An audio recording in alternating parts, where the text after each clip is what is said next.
Yuna stood at the viewing window of Orbital Station Helix 9 and watched the ships come and go. Her blue-gray skin reflected the starlight, and her large eyes glowed softly in the dim corridor. She had arrived 3 hours ago, but she had not moved from this spot. She was preparing herself. Humans were everywhere on this station. She could feel them before she could see them. Her empathic abilities let her sense emotions the way others might smell food cooking or hear music playing. Most species felt like gentle streams of feeling, calm, predictable, easy to understand. But humans were different. Humans felt like storms. Their emotions crashed into her mind with a force that made her head ache. Joy, anger, fear, love. They felt everything so strongly, so loudly. It was exhausting just to be near them. Yuna pulled her hood lower over her face and started walking toward her assigned quarters. She kept her eyes down and moved quickly through the crowded corridors. A human man laughed somewhere to her left, and she felt his happiness hit her like a wave of heat. A human woman argued with a merchant, and her frustration felt like needles against Yuna's skin. She walked faster. She had a job to do here. The Galactic Council wanted her to observe human cultural integration, to watch how humans behaved now that Earth had joined the galactic community 5 years ago. She was good at this work. She had done it for 3 years on different stations, always watching, never talking, never touching, never getting close. That was the rule. That was her promise. 15 years ago, her older brother Junho had died because of humans. He had been on a diplomatic vessel, one of the first Valari ships to make contact with Earth. There had been a misunderstanding. The human military vessel had thought the Valari were attacking. They had opened fire. Junho and 43 other Valari had died in minutes. Yuna had been young then, barely an adult by her species' standards, but she remembered the moment she felt her brother's life end. The empathic bond between siblings was strong among the Valari. She had felt his fear, his confusion, his pain, and then she had felt nothing at all. The Valari Council had declared humans emotionally volatile and dangerously unpredictable. They had warned all Valari to keep their distance. Yuna had made a deeper promise. She had sworn on Junho's memory that she would never let a human into her life. She would observe them. Yes, that was her duty. But she would never speak to them, never trust them, never care about them. They were storms, and she would stay dry. Her quarters were small but comfortable. She set down her bag and activated her recording device. Day 1, she said. Arrived at Helix 9. Human population estimated at 40% of station residents. Emotional interference is significant but manageable. We'll begin observations tomorrow. She did not sleep well that night. She never did on stations with many humans. Their dreams leaked emotion, too. Strange, wild, colorful feelings that slipped under her door like smoke. The next morning, she began her work. She found a quiet observation point in the station's main plaza and watched. Humans moved differently than other species. They touched each other constantly, hands on shoulders, arms around waists, fingers brushing fingers. They made eye contact and smiled at strangers. They talked loudly and laughed often. To Yuna, it all looked chaotic and dangerous. How could they live like this, with their feelings so exposed, so uncontrolled? She recorded her observations and kept her distance. This was how it would be for the next 3 months, watching, recording, staying safe. On her 5th day, everything changed. Yuna was in the lower decks observing a human trading post when she heard the explosion. The floor shook beneath her feet. The lights flickered and died. Emergency alarms began to scream, and red warning lights flashed in the darkness. She tried to run toward the exit, but a second explosion knocked her off her feet. The ceiling cracked. Metal beams fell. Dust filled the air, and she could not see, could not breathe. She crawled forward, but a beam had fallen across the corridor, blocking her path. She was trapped. Panic rose in her chest. She could feel the emotions of everyone around her, terror, pain, confusion, all of it crashing into her mind at once. It was too much. She covered her ears and curled into a ball, trying to block it all out. Then she felt something different. Through all the chaos, she sensed a single emotional signature moving toward her. It was calm, steady, determined. It felt like a rock in a river, unmoved by the current. A hand reached through the dust and debris. A human hand. "Hey, can you move? We need to get out of here." Yuna looked up. A human man was crouching beside her, his face covered in dust but his eyes clear and focused. He was not panicking. He was not afraid. He was just there, solid and certain, reaching for her. "I can move," she said. "Good. Take my hand. There's another way out." She did not want to touch him. Humans felt even stronger through physical contact, but the ceiling was groaning and more debris was falling. She had no choice. She took his hand. His emotions flooded into her, but they were not what she expected. There was no fear, no anger, no chaos. She felt only steady determination and genuine concern. Concern for her. A stranger. An alien he had never met. He pulled her to her feet and led her through the wreckage. He seemed to know exactly where to go, moving quickly but carefully, checking on her every few seconds. "Almost there," he said. "You're doing great. Just a little further." They emerged into a safe corridor just as the section behind them collapsed completely. Yuna leaned against the wall, breathing hard. The man stood beside her, also catching his breath, but he was already looking back toward the disaster zone. "I need to go back," he said. "There might be others." "Wait," Yuna said, but he was already moving away. She stood there, covered in dust, her hand still tingling from his touch. She should feel relieved. She should feel grateful. Instead, she felt confused. His name was Do-Yun. She learned that later, from the station records. He was a freighter pilot, 32 years old, from Earth.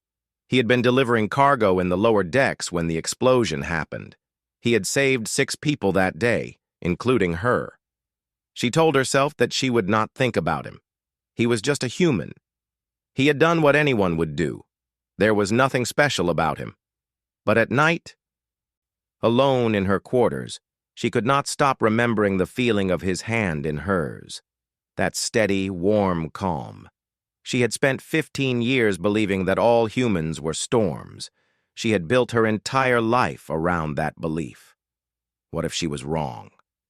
She pushed the thought away and pulled her blanket tighter. She had made a promise. She would keep it. But somewhere on this station, Do-Yun was going about his life, and she could feel him, a distant point of warmth in the cold darkness of space. She had never felt anything like it before. 2 weeks passed, and Yuna could not escape him. She tried to return to her normal routine. She woke early, ate alone, found quiet places to observe humans, recorded her findings, and went to sleep. Simple. Safe. The same pattern she had followed for 3 years. But now, there was Do-Hyun. Her empathic abilities had imprinted on him. This was a rare thing among the Valari, something that happened when 2 beings shared an intense moment together. The bond created a connection that could not be broken by distance or time. Wherever Do-Hyun went on the station, she could feel him. His emotional signature was like a small fire burning at the edge of her awareness, always there, always warm. She told herself it was just science, a biological reaction. It meant nothing. She began to observe him specifically. She told herself it was research, valuable data about human behavior that she could not get from watching strangers. She followed him through the station, always keeping her distance, always staying hidden. Do-Hyun lived a simple life. He delivered cargo to different parts of the station and sometimes to nearby ships. He was friendly with everyone he met, not just humans, but aliens of all species. She watched him joke with a grumpy Torvian merchant and help a lost Mikari child find her parents. He seemed to have no enemies and many friends. In the evenings, he often went to the station's observation deck to watch the stars. He brought a small tablet with him and read. Yuna was surprised to discover he was reading galactic poetry, works by alien authors that most humans had never heard of. Sometimes he practiced speaking other languages, repeating phrases to himself, getting the pronunciation wrong but never giving up. He made video calls to his sister Jisoo, who worked in another section of the station as a xenobiologist. Their conversations were warm and full of laughter. Jisoo teased him about his cooking and his bad taste in music. Do-Yun complained about difficult clients and asked about her research. They clearly loved each other very much.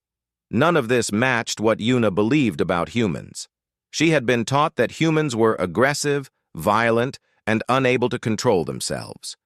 She had watched humans on other stations fight over small things, yell at each other in public, and act without thinking. But Do-Yun was different. When a client was rude to him, he stayed calm and polite. When a deal fell through, he shrugged and moved on. When he saw someone struggling, he stopped to help. Maybe he was unusual. Maybe he was the exception. That was what she told herself. Then came the system failure. It happened suddenly, without warning. The station's main computer shut down and emergency protocols activated. Doors sealed. Lights switched to emergency red.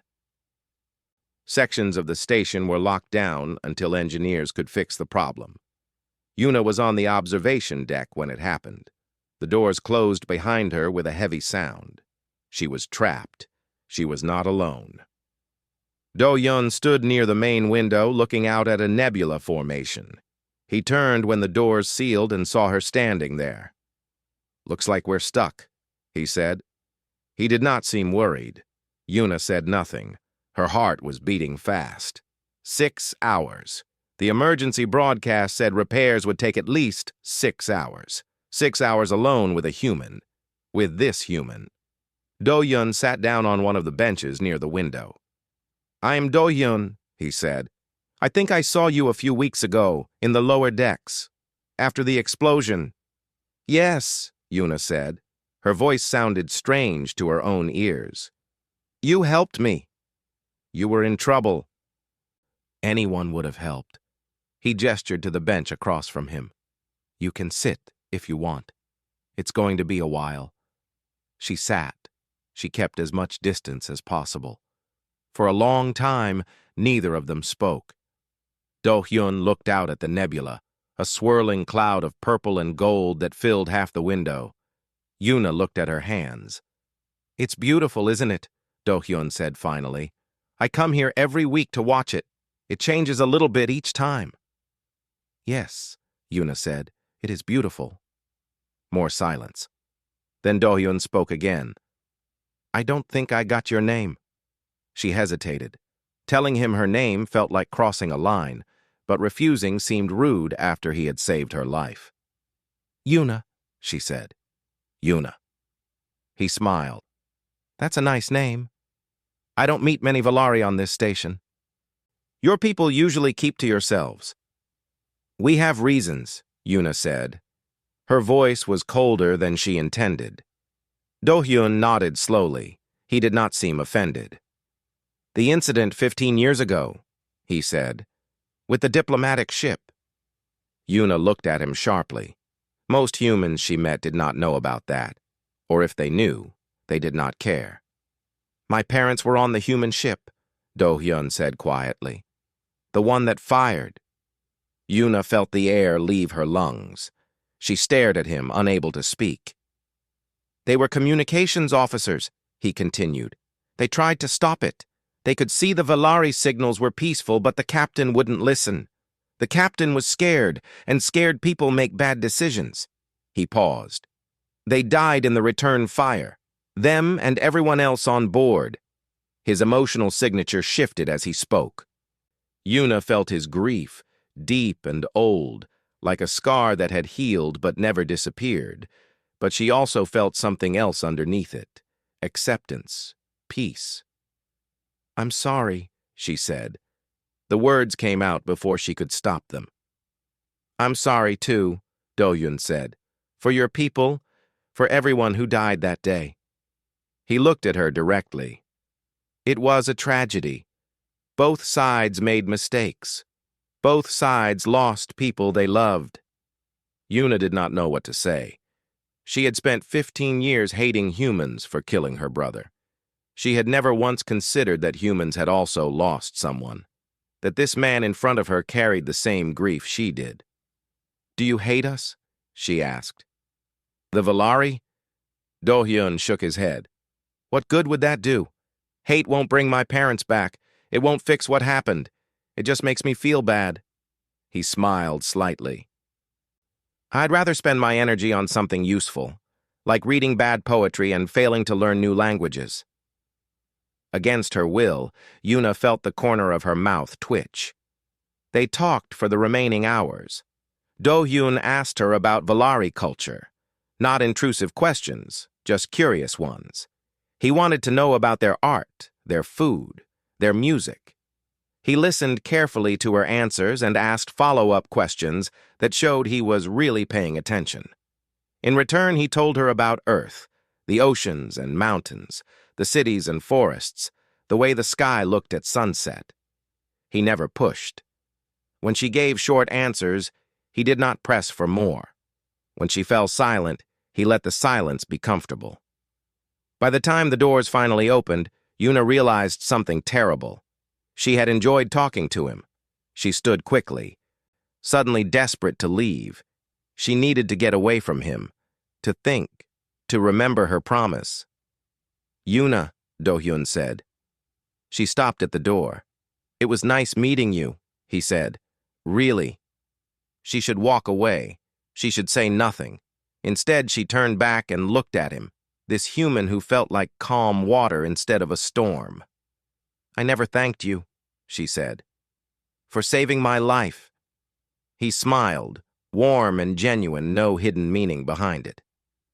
"You just did." She left before she could say anything else. She walked quickly back to her quarters, her mind racing, her heart confused. She had made a promise. She would keep it. But all that night, she felt the distant warmth of his presence on the station, and for the first time in 15 years, the feeling did not hurt. It felt like hope. Yuna told herself she would not see him again. She lied. It started small. She would walk past the observation deck at the time she knew he would be there. She would eat at the food hall near his cargo bay. She would find reasons to be in the corridors where he worked. She was not following him, she told herself. She was just being efficient with her time. Then one day, he waved at her across the plaza, and she waved back. The next day, he asked if she wanted to join him for lunch.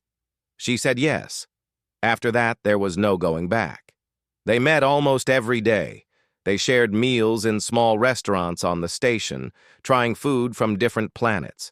He taught her human card games with strange rules that made no sense. She explained Valari art to him. The way colors represented emotions, the way shapes told stories without words. He was a good listener. He asked good questions.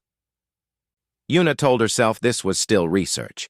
She was learning about humans from the inside, getting information she could never get from watching at a distance. Her reports to the council would be better because of this. More detailed, more accurate. But her reports were getting shorter, and later, and vaguer. She was lying to herself, and she knew it. Jisoo found out about their friendship after 3 weeks. She came to Do-Yoon's cargo bay while Yuna was there and stopped in the doorway, her eyes wide with surprise. "Brother," she said slowly, "why is there a Valari sitting on your spare crates?" Do-Yoon laughed. "Jisoo, this is Yuna. Yuna, this is my sister. She's the smart one in the family." "The only smart one," Jisoo corrected. She came closer and studied Yuna with scientific curiosity. "You're really spending time with him? On purpose?" "I am," Yuna said. "Why?" Yuna did not know how to answer. He is interesting, she said finally. Jisoo laughed, a sound very similar to her brother's. That's one word for him. She seemed to accept Yuna after that. Sometimes she joined them for meals, and Yuna began to understand the warmth between the siblings. They argued and teased each other, but underneath it all was deep love and loyalty. It was not so different from Valari families. As the weeks passed, something strange began to happen to Yuna's empathic abilities. Normally, she could only sense current emotions, what someone was feeling in the moment. But with Do-hyun, she started to see more. When he laughed, she saw a flash of his childhood, playing in a garden on Earth, his mother calling him for dinner. When he talked about his work, she saw memories of his time as a rescue worker, pulling people from crashed vehicles, holding hands in hospital rooms, the faces of those he saved and those he could not. This was not supposed to happen. Among the Valari, seeing memories only occurred between people who shared deep bonds, family members, life partners, closest friends.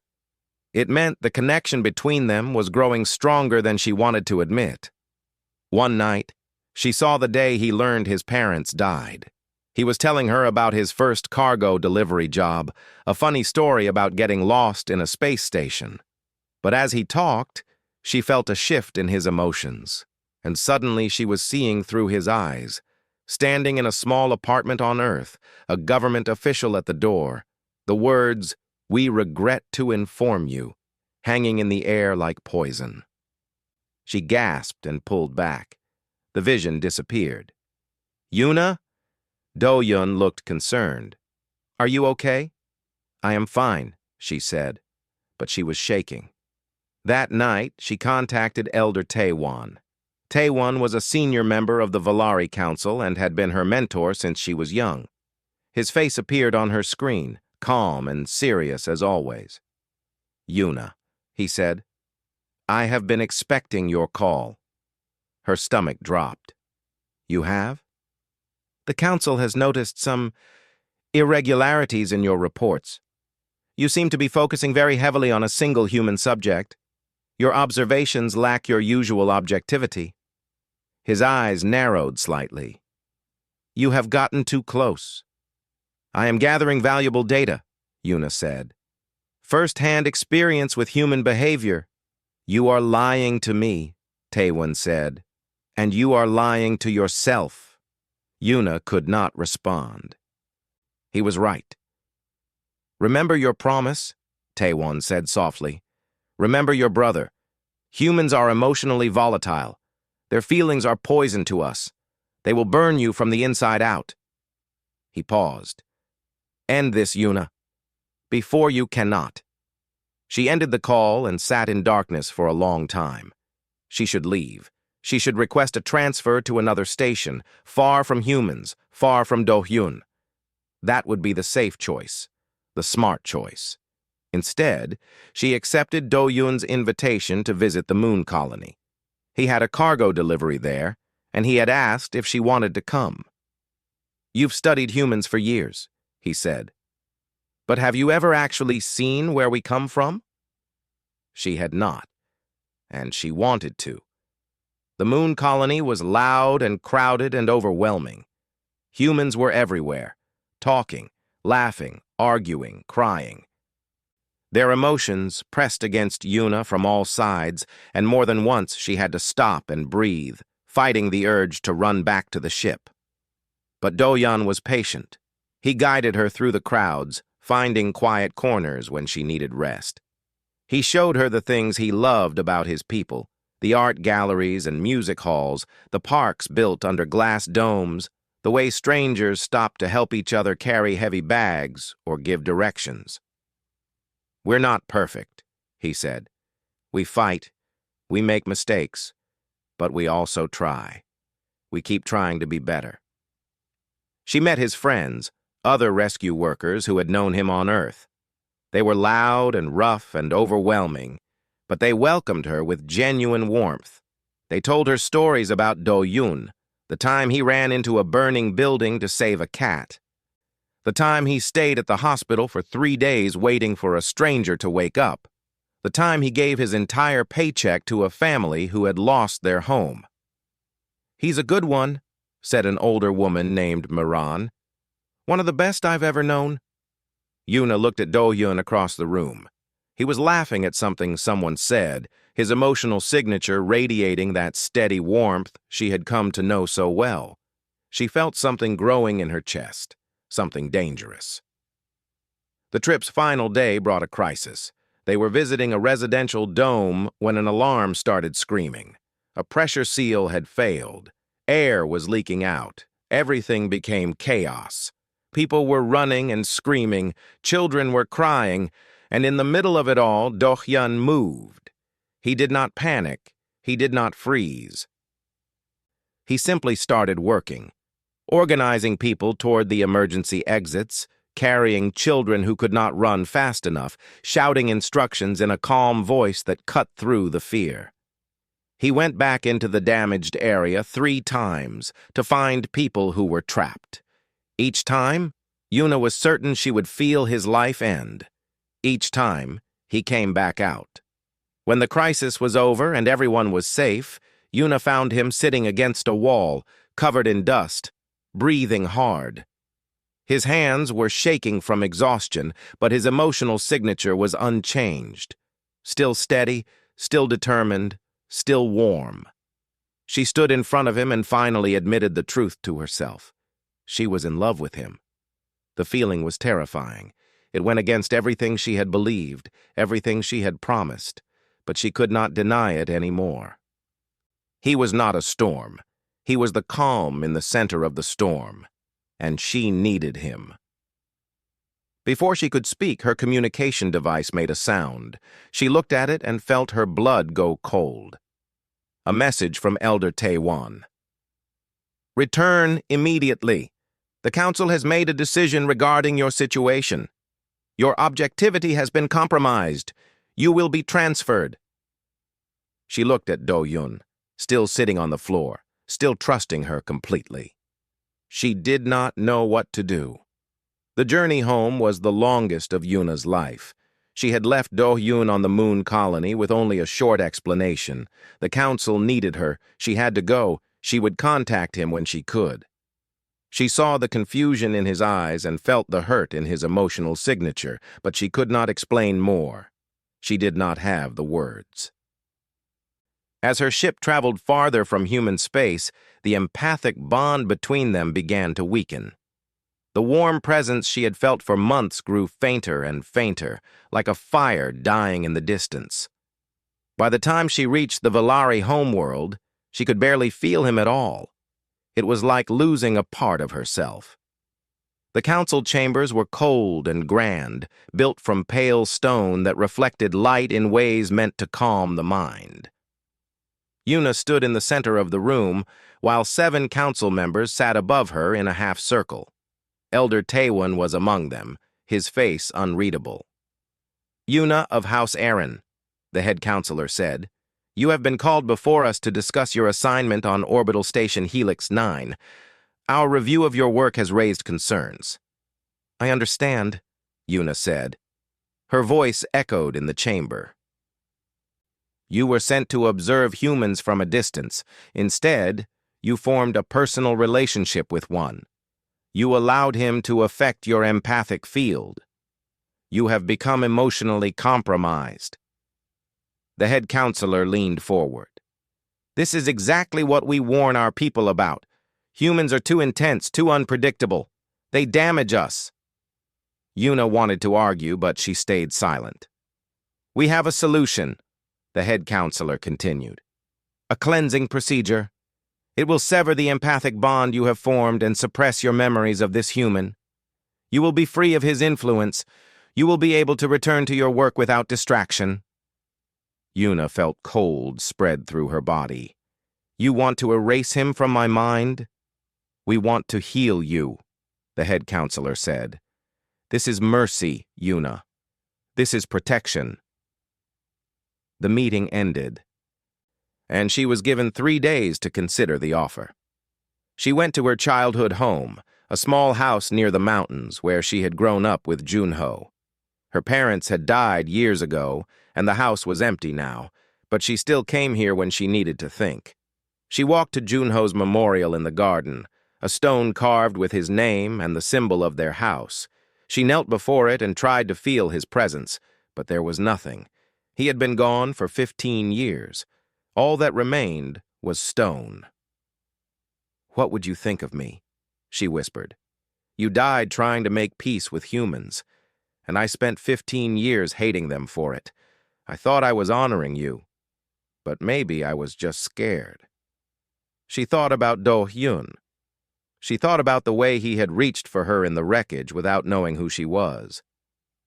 The way he had talked about his parents without hatred. The way he ran into danger again and again to save strangers. The way his emotional signature never wavered. Steady, warm, determined, full of hope. Was that poison? Was that something she needed to be protected from? A sound behind her made her turn. Elder Taewon stood at the edge of the garden. "I thought I might find you here," he said. Yuna stood. "Elder Taewon, have you come to convince me to accept the cleansing?" He was quiet for a long moment. Then he walked forward and stood beside her, looking at Junho's memorial. "I lost someone in the incident too," he said. "My life partner, Seo-jun. He was on the same ship as your brother." Yuna had not known this. Taewon had never spoken of it. "When he died, I decided to hate humans forever," Taewon continued. "I threw myself into work. I built walls around my heart. I told myself I was being strong, but I was just afraid." He looked at her. "I have wasted 15 years being afraid. I have let my grief turn into a cage. I do not want the same for you." "The Council says humans will damage me," Yuna said. "The Council is afraid too," Taewon said. "Fear makes us stupid. It makes us cruel." He put a hand on her shoulder. "I have watched you, Yuna. Since you came back, your light has dimmed. You are not damaged. You are grieving, because you have found something real, and you think you have to give it up." "I made a promise," Yuna whispered. "Promises made from fear are prisons," Taewon said. "Your brother did not die so you could live in a cage. He died trying to build a bridge. Build it for him." Meanwhile, far away, Do-hyun was building something of his own. When Yuna left without a real explanation, he knew something was wrong. He contacted Jisoo, and together they searched for answers. They learned about the Valari Council's views on humans. They learned about the cleansing procedure. They learned that Yuna might have her memories of him erased forever. Do-hyun refused to accept this. He found an old law in the Galactic Council records, a rule that allowed bonded individuals to speak on each other's behalf, regardless of species. The law was rarely used, almost forgotten, but it still existed. He filed a petition to address the Valari Council directly. His petition was rejected. He filed it again. Rejected again. He filed it a third time, and this time he made it public. He recorded a video testimony and posted it to the Galactic Network. "My name is Do-hyun," he said into the camera. "I'm a human from Earth, and I need you to listen." He talked about the incident 15 years ago. He talked about losing his parents and choosing not to hate. He talked about meeting Yuna and learning about her people. He talked about what she had taught him, that connection was worth the risk, that understanding was possible even between species who had hurt each other. "The Valari Council thinks humans are dangerous because we feel things strongly," he said. "They're right. We do feel strongly. We feel love strongly. We feel hope strongly. We feel the desire to protect the people we care about so strongly that we will fight for them even when we're scared." His voice shook slightly, but he kept going. "Yuna changed my life. She showed me that the universe is bigger than old hatreds. I don't want her to forget that. I don't want her to forget us." The video spread across the Galactic Network. Millions of beings watched it. humans and aliens alike. Messages of support flooded in. Other species shared their own stories of connection and understanding. For the first time in years, the Valari Council faced public pressure to reconsider their views. Yuna watched the video alone in her childhood home. She felt his emotions through the screen: fear of rejection, determination to try anyway, and love. So much love, steady and warm and unafraid. He was fighting for her. Across the galaxy, without knowing if it would work, he was fighting for her. She made her decision. She returned to the council chambers and stood before them again. But this time she did not stand as someone accused. She stood as someone with something to say.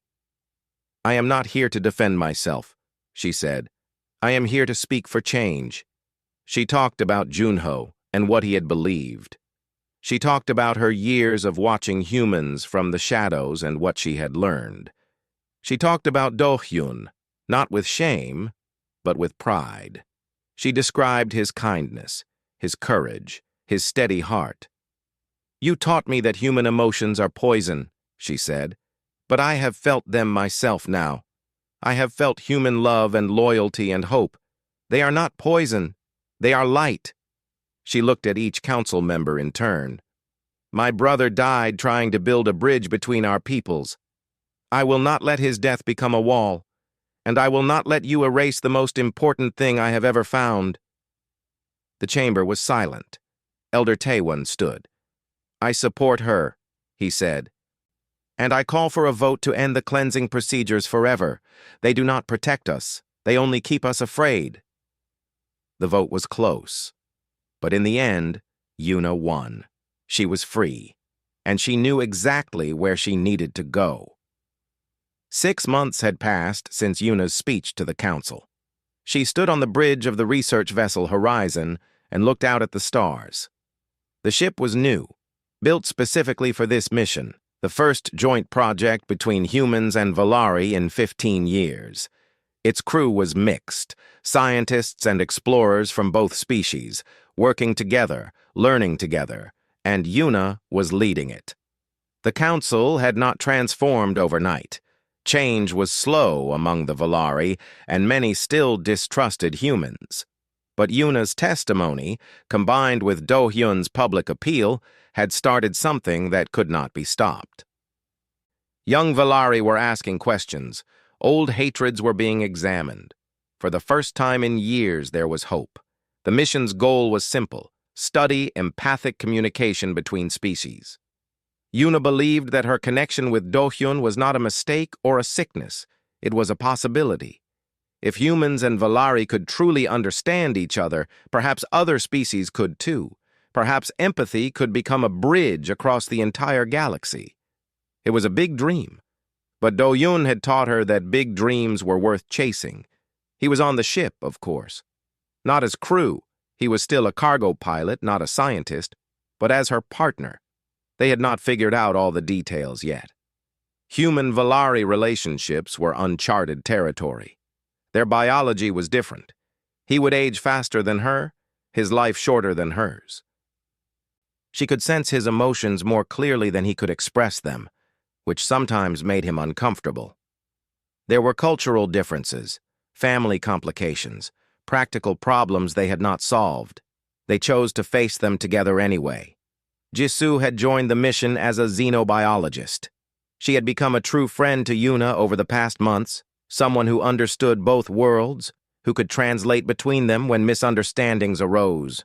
She still teased her brother constantly, and she had started teasing Yuna too. It felt like family. Most surprising of all, Elder Taewon had requested a position on the ship. "I have spent too long hiding from what I fear," he told Yuna.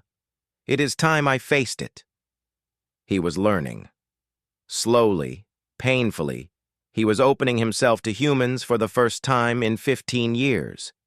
Yuna saw him struggling, and she understood. Walls built over decades did not fall in days, but he was trying. That was what mattered. 3 months into the mission, everything was tested.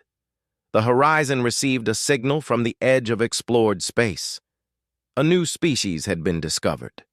Beings called the Soltari, who had never made contact with the galactic community before.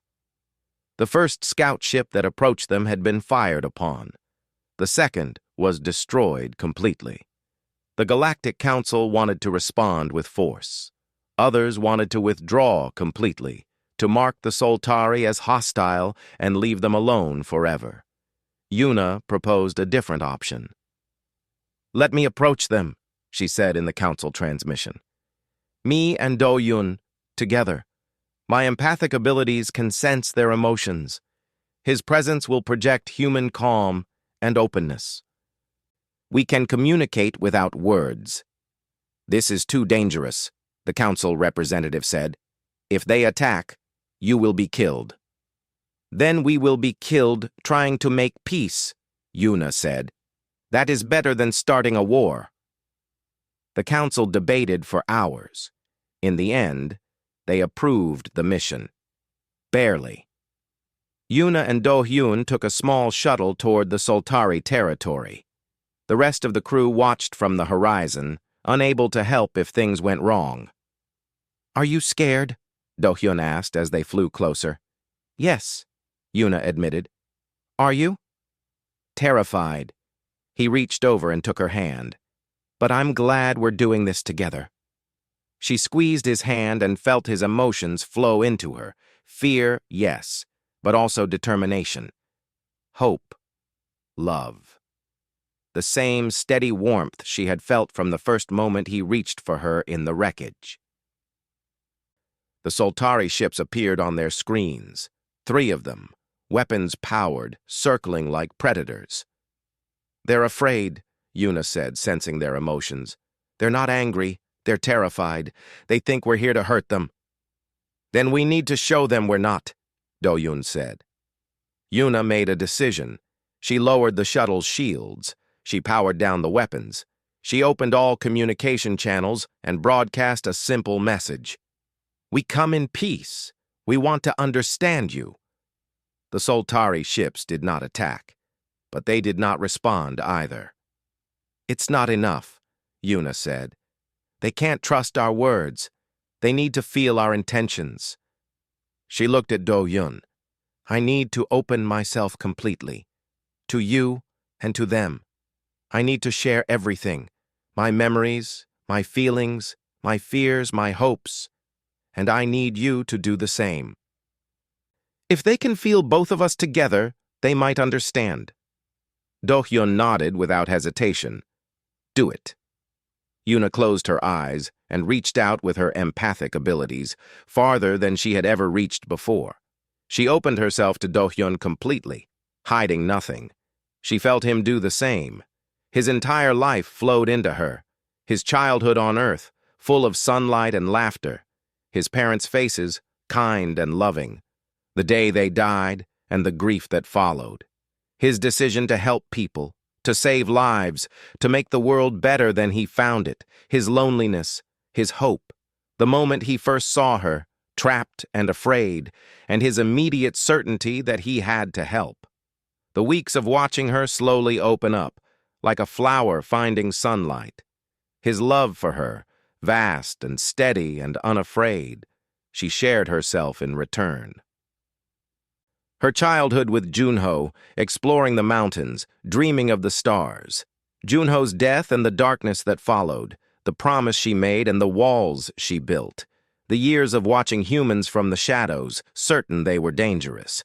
The moment Do-Yun's hand took hers and everything changed. Her fear of losing him, her greater fear of never having tried. Together their emotions reached toward the Soltari, not as words but as pure feeling. 2 beings from different worlds, different species, holding nothing back. Love and loss, fear and hope, the desperate wish to connect. For a long moment, nothing happened. Then the Soltari ships lowered their weapons. A response came through the communication channel. Not in any language Yuna recognized, but the meaning was clear through emotions alone. "We feel you. We understand." "We will not attack." Yuna opened her eyes. Tears were running down her face. Do-hyun was looking at her, his own eyes wet. "What did you feel?" he asked. "When we were connected like that?" "Everything," she said. "I felt everything you are." She wiped her eyes. It was overwhelming. It should have been too much.